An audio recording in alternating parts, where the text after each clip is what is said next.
학습지 66쪽이네요. 학습지 66쪽 가보을미개혁에 대해서 살펴볼게요. 자, 가보을미개혁은 어떤 배경 속에서 추진이 되는지 살펴봅시다. 자, 우리 지난 시간에 살펴보았던 동학농민운동 기억나죠? 자, 지금 여기 가보을미개혁은 동학농민운동이 추진되던 바로 1894년에서 을미개혁은 1895년이거든요. 그래서 1894년에서 95년까지 개혁이 추진이 되는데 뭐와 밀접하다? 바로 동학농민운동과 굉장히 밀접하다라고 하는 것이죠. 자, 우리 지난 시간에 살펴봤는데 동학농민군이 전주에서 정부와 화친을 하는 조약을 맺었었던 거 기억하죠? 그거에서 바로 농민들의 요구를 들어주기로, 개혁해주기로 했던 거 기억나죠? 자, 여기 보면 우리 정부는 왕명을 받들어서 교정청을 설치하고 당상관 15명을 두어서 폐정 몇 가지를 개혁했는데 이건 뭐냐? 이 폐정 개혁 12개조 이걸 하고 있는 이건 뭐냐? 모두 동학당이 바로 동학농민군이 사정을 하소연한 거야. 그러니까 지금 농민들의 요구로 우리나라가 지금 뭐 하고 있었던 거야? 개혁을 해가고 있었던. 그럼 이게 가보개혁이 아니야. 그게 아니고, 자, 가보개혁이 추진되기 전 배경이니까 우리가 이렇게 개혁을 하고 있었어. 왜? 일본인들이 끼어드는 것을 막고자 해서. 그런데 이렇게 우리가 가보개혁, 을미개혁이 실시되기 전에 이렇게 나름대로 근대화를 위한 개혁을 해가고 있었던 배경 속에서 그 말이에요. 그런 배경 속에서 어떻게 되느냐. 자, 일본군이 농민군이 해산했으면 가야 되잖아. 그치? 근데 이놈의 일본군들이 안 가. 이유가 뭐야? 안 가는 이유는 지금 얘네들이 일본군이 우리나라에 온 게 왜 왔어? 우리나라에서 농민군이 일어나서 다른 표현으로 얘기하면 문제가 생겨서 온 거잖아. 그러면 일단 이렇게 해서 문제가 해결된 듯 해서 이제 가. 그러면 나중에 또 문제가 있으면 또 와? 라고 하면서 일본이 이번에 왔을 때에 조선의 문제를 해결해야지. 그래야 아시아의 평화가 될 것 같아. 평화가 이루어질 것 같아. 라고 하면서 바로 조선의 근대화를 이루기 위해서라고 하는 핑계로 경복궁으로 들어가 뭐 하라고? 근대화하라고. 개혁을 강요하라고. 개혁을 강요하러 가는 거야. 근데 이거는 말도 안 되는 개소리인 게 아까 우리 앞에서 봤다시피 니네가 강요하지 않아도 우리는 뭘 통해서? 교정청을 통해서 우리가 이미 근대 개혁을 해가고 있었잖아. 그러니까 이거는 완전히 진짜 우리의 어떤 근대화를 위해서가 아니라 뭐 하기 위해서? 우리를 삼킬 그런 목적을 가지고 그런 거지. 자, 이렇게 해가지고서 결국에 개혁을 해갈 뭔가 정부가 필요하겠지. 그래서 김홍집을 내각이라는 것은 일본이나 영국이나 이런 경우가 왕은 있는데 총리가 실질적인 행정을 하는 것을 내각이라고 하지. 내각 책임자 이렇게 하겠잖아. 그래서 김홍집이를 총리로 해서 바로 이 개혁을 꾸려가게 돼. 근데 여기서 재미난 것은 흥선대원군이 여기 섭정을 하게 들어오는데 일본군이 흥선대원군에게 손을 내미는 거야. 대원군 우리랑 좀 같이 가면서 좀 도와주실래? 이렇게 하는데 대원군이 일본을 상당히 좋아할 리는 없지만 대원군은 자기가 이렇게 해서 일본의 손을 잡고서라도 민씨 세력들을 쓸어버릴 나름대로의 속셈이 있었던 거야.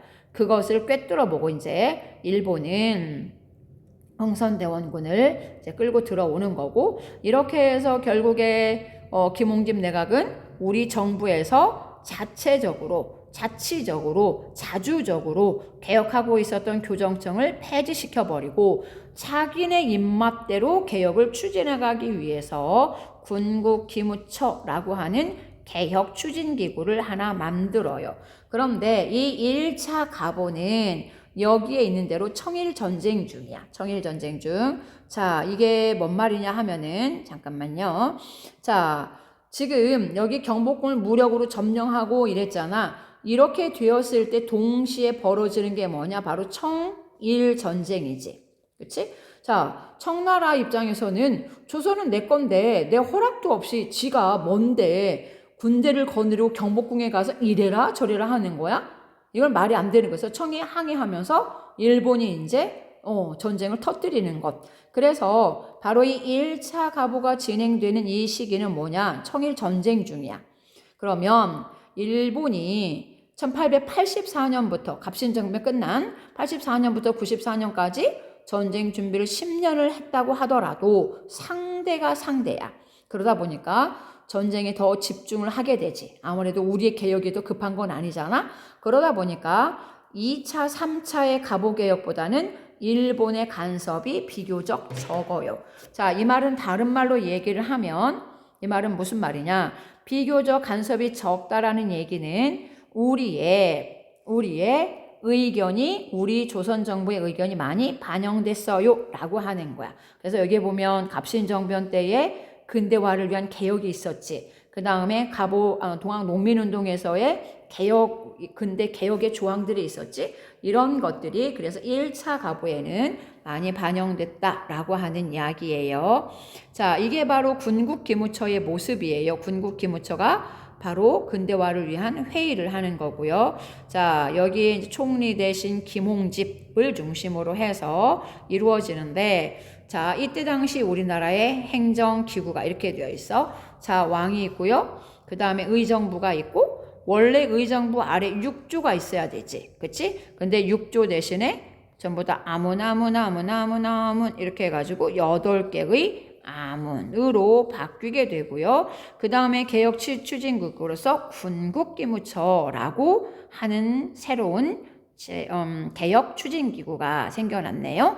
자, 그 다음에 이제 여기 국내부라고 하는 게 있는데 이거는 말 그대로 궁궐 내의 일을 맡아서 보는, 이것은 나중에 뒤에 가서 다시 보겠지만 왕실의 일을 보는 거고요. 의정부는 나라의 국정, 나라의 사무, 정책 이것을 맡아 하는, 그래서 지금까지는 왕실의 일이 바로 국가 일이었는데 이제는 의정부는 왕실의 일 신경 꺼 이렇게 해서 왕실 사무와 의정부의 행정 업무를 나눈 걸로 되었다는데, 자, 지금부터 한번 구체적으로 살펴봅시다.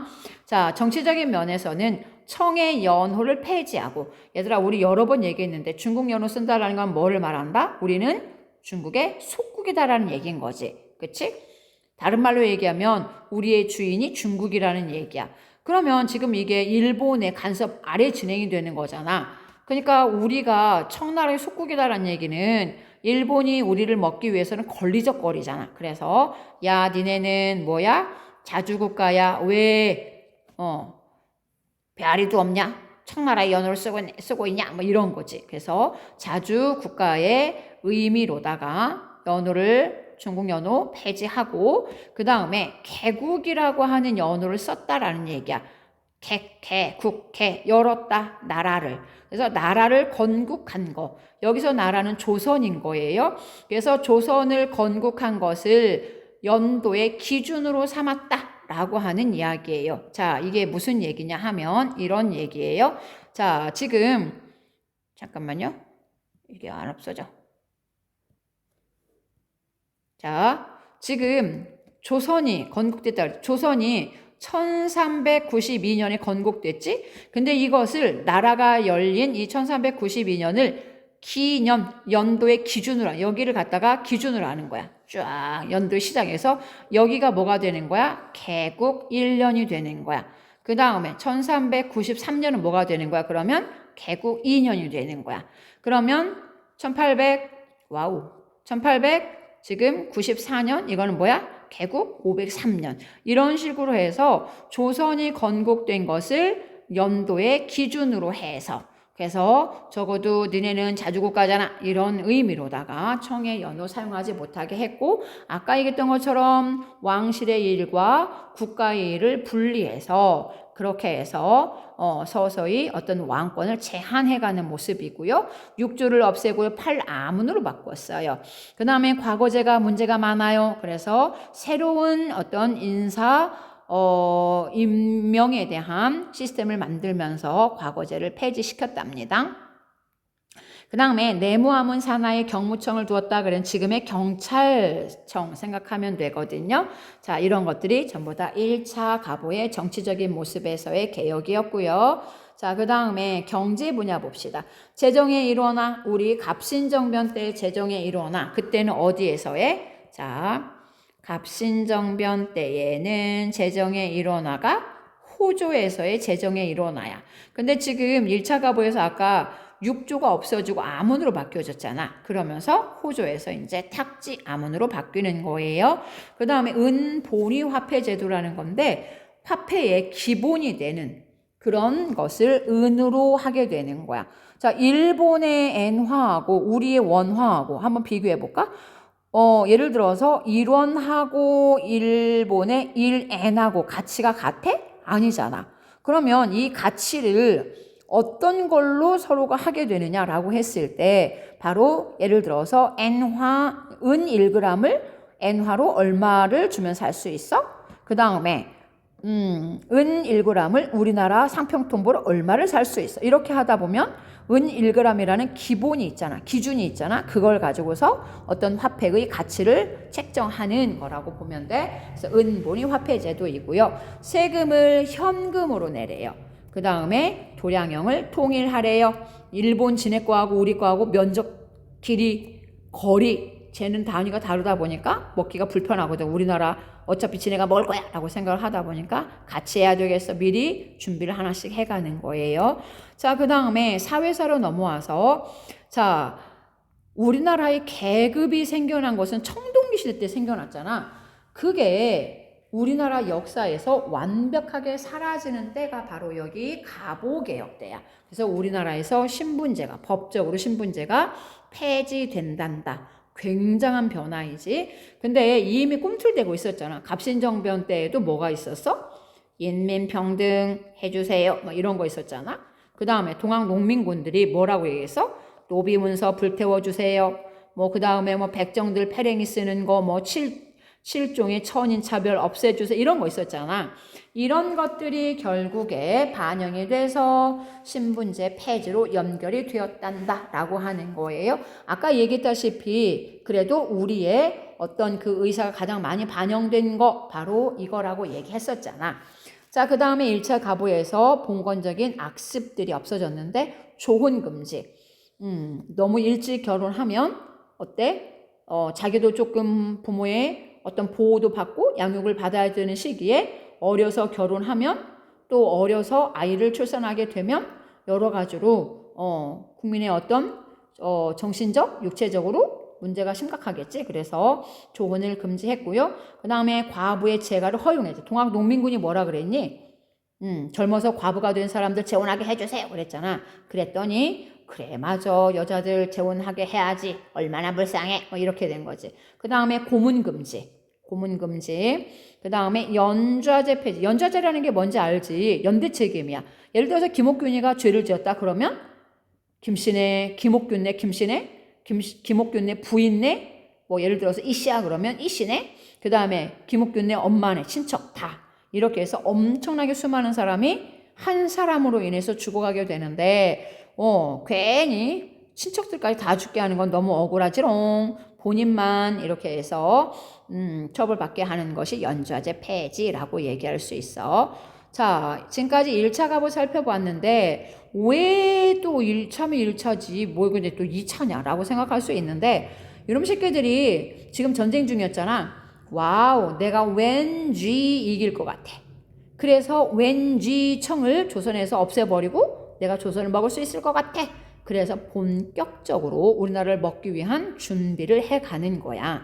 그래서 자 김홍집이는 여전히 총리야. 그런데 박영효를 끌어다 앉혀놨어 얘들아. 박영효가 언제 나왔냐?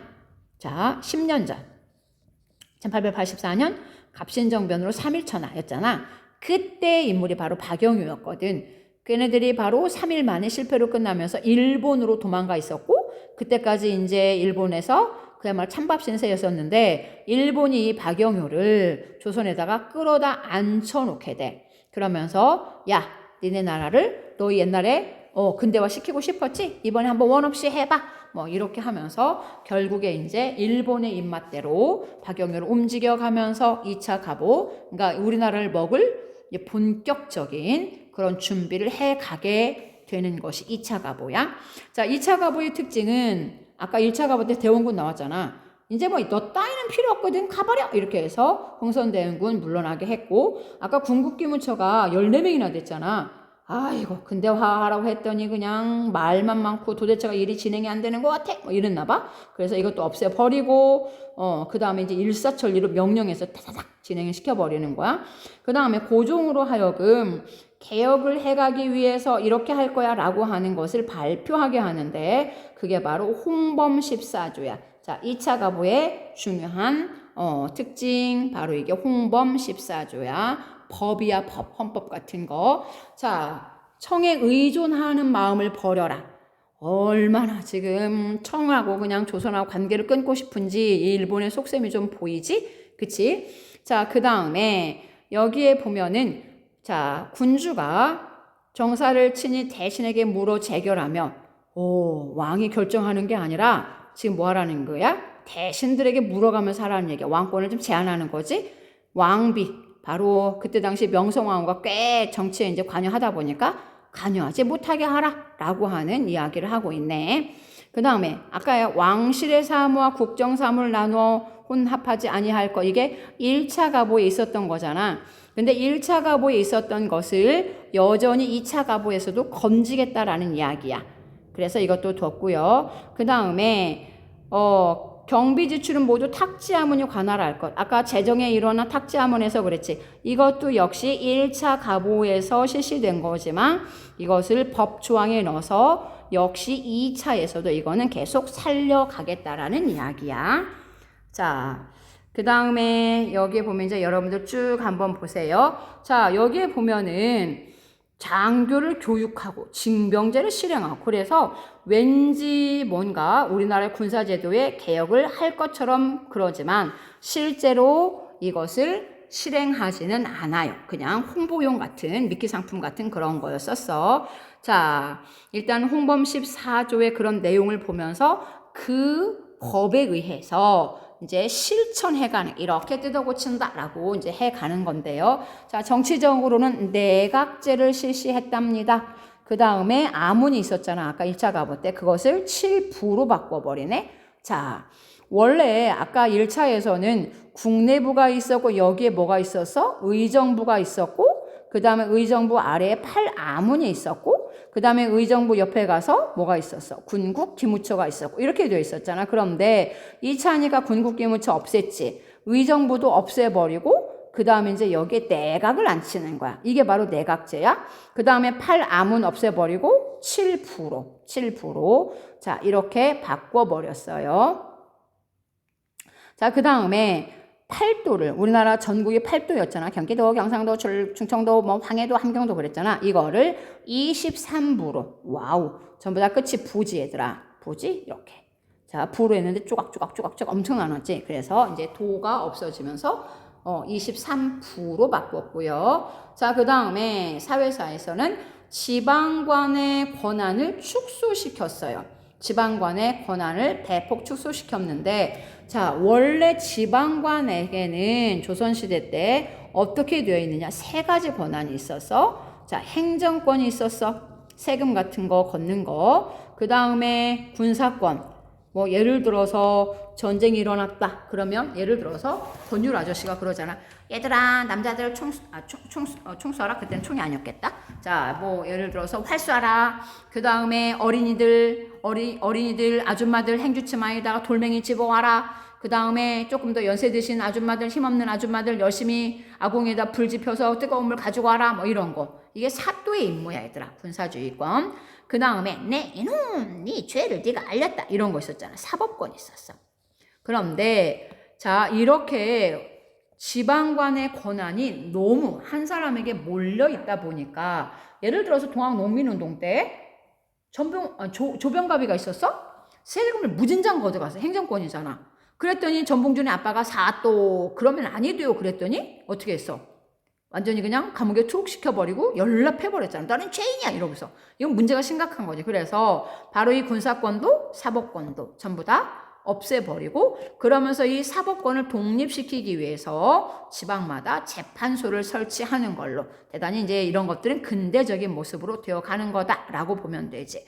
자, 그 다음에 2차 갑오 때의 특징 중에 하나가 자, 우리나라가 근대화가 되기 위해서는 나라를 바로 세우기 위해서는 교육이 중요하네 라고 하는 판단을 하는 거야. 여기에서 이것은 성리학 교육 뭐 이런 게 아니라 뭐야? 근대 교육이야. 근대 교육. 뭐 예를 들어서 뭐 수학도 가르쳐요. 과학도 가르쳐요. 지리도 가르쳐요. 뭐 이런 근대 교육인데 그런데 문제는 이런 근대 교육을 시킬 만한 교사가 없잖아. 그치? 맨날 성리학만 있었지? 그래서 서울에다가 사범학교를 만들어.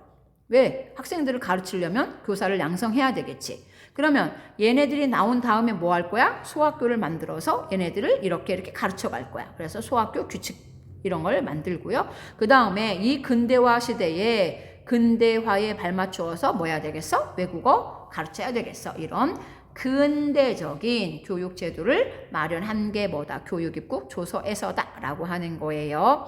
자, 그 다음에 제 3차 갑으로 넘어가게 되는데 잠깐 살펴봅시다.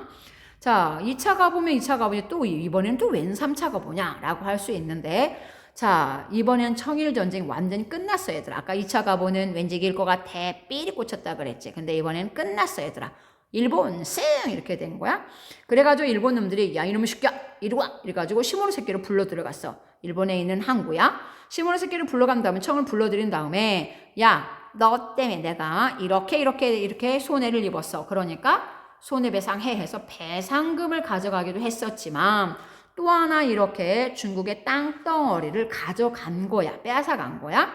자, 이거는 왜 이런 땅덩어리를 가져갔느냐라고 하는 건데 대만은 얘들아 중국 밑에 있는 거잖아. 그래서 이 타이완은 왜 그러냐? 중국 본토를 먹을 욕심이야.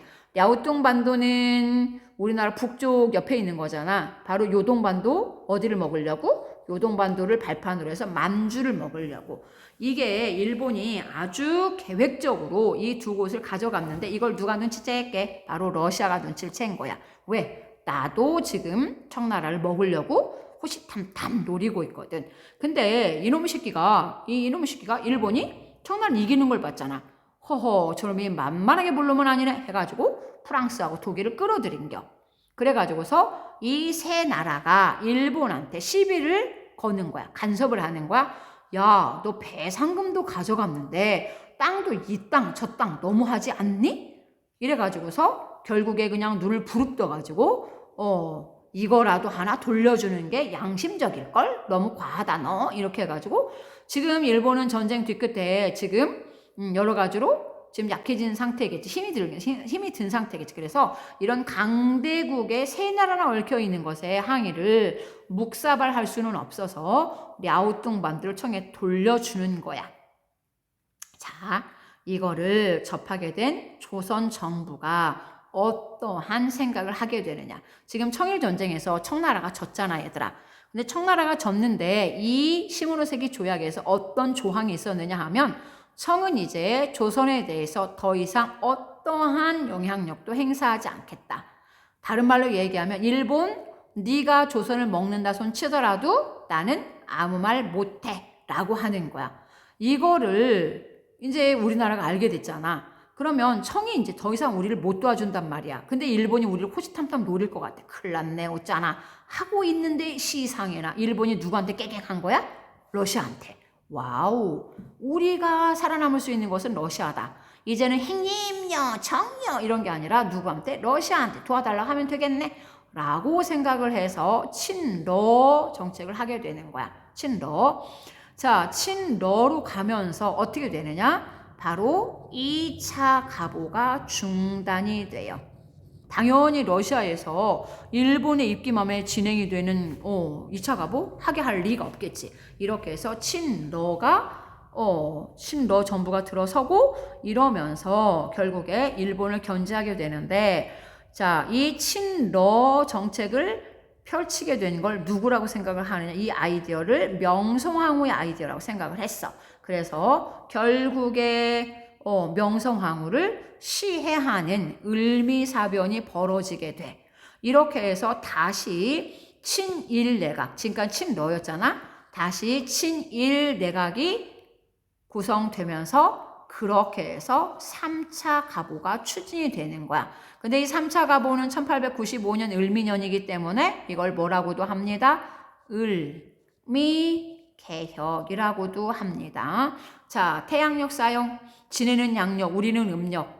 먹으려고 보니까 영 불편하겠지? 그래서 세계화의 추세야 라고 하면서 태양력을 사용하게 하고, 그 다음에 얘들아 1차 가보에서 우리에게 개국이라는 연호를 쓰게 했잖아. 그런데 이거를 엄청 강조하고 싶었나 봐. 야, 니네는 얼마나 우리가 근대화 시켜주는지 봐. 이렇게 하면서 양력을 세운 게 니네가 세계화를 이루어가는 거거든. 이렇게 엄청 홍보를 하면서 1년 만에 또 연호를 바꾸는 거야. 건양이라는 연호로. 자, 그 다음에 단발령. 이거는 중학교 때 엄청 했을 거니까 단발령 얘기 안 할게요. 자, 그 다음에 종두법이라고 하는 것은 천연두, 바로 예방주사지. 예방주사. 이거를 시행하는 것이 3차 가보였어요. 자, 그 다음에 이번에도 군제개혁을 또 한답시고. 자, 한성의 친위대, 중앙군이지 지방군으로 진위대. 아까도 얘기했지만 이거는 그냥 허울 좋은 그냥 어떤 타이틀이었을 거고, 실제로는 이런 개혁은 구체적으로 진행되지는 않아요. 그 다음에 2차 가보에서 사범학교 만들어서 교사 양성했잖아. 그래서 바로 3차 가보에서 소학교를 만들었어요. 자, 그 다음에 우편 업무. 얘들아, 1884년 갑신정변 때 우정총국 기억나지? 그때 3일 만에 실패로 끝나면서 우정총국도 폐쇄되는데, 그렇게 해서 10년 동안 우편 업무가 중단되었던 것을 3차 가보에서 다시 재개하게 돼요. 자, 그러나 이 3차 가보도 중단되게 되었어요. 자, 백성들의 분도, 단발령, 또 이런 을미사변 이런 것 때문에 결국에 백성들의 분노가 어마어마하게 되었었고, 그러면서 이 두 가지가 원인이 되어서 의병이 일어나잖아. 의병이 일어나고, 그리고 이 을미사변으로부터 고종은 굉장한 공포, 생명의 위협을 느끼면서 1896년 2월에 이제 해가 바뀌었네요. 고종이 러시아 공사관으로 거처를 옮겨버리게 되지. 그러면 당연히 러시아 공사관으로 갔으니까 우리나라 정부가 다시 친러 내각이 들어서겠지. 그러면서 어떻게 되는 거야? 중단되는 거야. 친러 내각이 되면서 3차 가보 중단이 되고요. 그 다음에 이 극도의 을미사변과 단발령을 거쳐서 극도의 일본을 향한 분노를 어찌할 수 없었던 표출을 해야지만 됐었던 민중들에 의해서 바로 김홍집 총리 되시는 피살되게 되었답니다. 자, 마지막으로 가보개혁과 을미개혁의 의의를 살펴보는데, 자, 가보개혁과 을미개혁은 갑신정변 때의 근대화 요구, 그 다음에 동학농민운동 때의 폐정개혁에 대한 요구, 이런 것들이 어느 정도 반영이 됐답니다. 굉장히 긍정적인 평가지. 그 다음에 신분제 철폐와 같은 어떤 근대적인 개혁이었다. 그러나 한계를 지니고 있는데, 일본이 1차, 2차, 3차 가보 계획을 강요하잖아요. 왜 우리나라를 이렇게 개혁을 시켜갈까? 진짜 우리나라를 근대화 시키고 싶어서? 아니, 지네가 우리나라를 먹을 때 편리하게 하기 위해서 그 침략 준비를 해가는 거지. 그 다음에 진짜 근대화가 되려면, 우리나라가 진짜 근대화가 되려면 서구 열강처럼 뭐 예를 들어 산업혁명 되는 것처럼 상공업이 발전을 해야지 돼. 그치? 그런데 우리 지금 1차, 2차, 3차에서 이런 것들이 있었나요? 전혀 없었잖아. 그치? 그 다음에 우리나라가 국방력이 강해야지만 열강의 침략으로부터 우리를 지킬 수 있잖아. 그런데 아까 군사제도의 개혁이 살짝 하나씩 나오긴 했지만 그것은 허울 뿐이었고 실제적인 개혁은 이루어지지 않았다라고 하는 거예요. 자, 이렇게 해서 가보개혁 살펴보았고, 다음 시간에는 독립협회에 대해서 살펴보도록 할게요. 안녕.